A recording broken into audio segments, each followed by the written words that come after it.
Welcome back to Dark Corners Streaming. We're looking at 1949's Histoires Extraordinaires, faire peur ou faire rire, which you can find on Netflix and which translates as Extraordinary Stories to Scare or Laugh, though its English language title is Unusual Tales. While the genre of anthology horror is common in other countries, I'm informed that this is the only French example, with the exception of the more famous Histoires Extraordinaires of 1968, better known as Spirits of the Dead and narrated by Vincent Price. Both films take their name from the French title of Edgar Allan Poe's Tales of Mystery and the Imagination, though the first of the four stories here, which provides a vague theme, is by Thomas de Quincey. Depuis le jour de ce crime effroyable, sur la prairie où paissait son troupeau. Opening with a singing newspaper seller, the tone, as the title suggests, veers between comedy and horror, as three policemen try to scare a new recruit with tales of old cases. Eh bien, cher nouveau, avez-vous jamais entendu histoire plus terrifiante? Starting with de Quincey's On Murder, considered as one of the fine arts. Definitely the most uneven in its gallows humour. Drôle de façon de se faire la main. Then into one of Poe's most famous stories, The Telltale Heart. Alors un bruit sourd étouffé fréquent vint à mes oreilles. Retaining the elegant language of Poe in a voiceover so extensive that it does rather drown out the point of the story. Mais le bruit dominait toujours et croissait indéfiniment. Il devenait plus fort. Plus fort, toujours plus fort.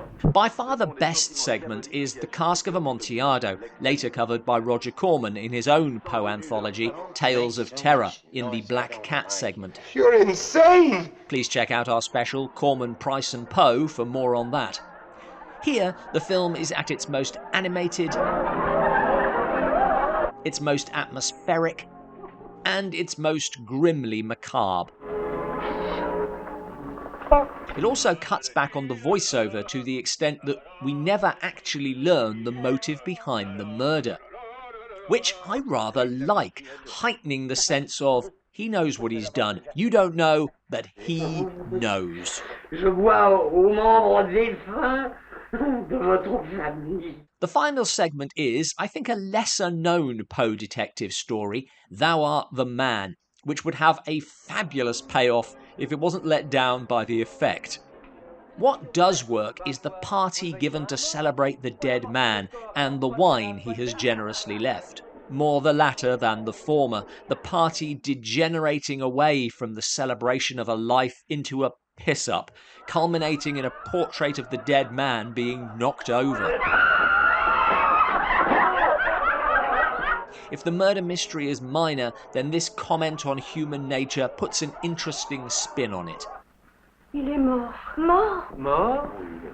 Ah oui, il est mort. As horror anthologies go, this is not one of the greats. Only The Cask of Amontillado really holds up. But it has its points, and it is another dot on the graph, charting cinema's undying love affair with Edgar Allan Poe. It also takes a truly bizarre left turn at the end. Pourquoi chercher un dénouement trop sombre? C'est le bon sens qui parle à travers lui. Pour se cacher le crime aveugle. Thanks for watching. Don't forget to check out our Corman, Price and Poe special here. What authors deserve an anthology film dedicated to their work? Let us know in the comments below. Sur la bonne et l'enfant, dans l'intérêt même de la justice.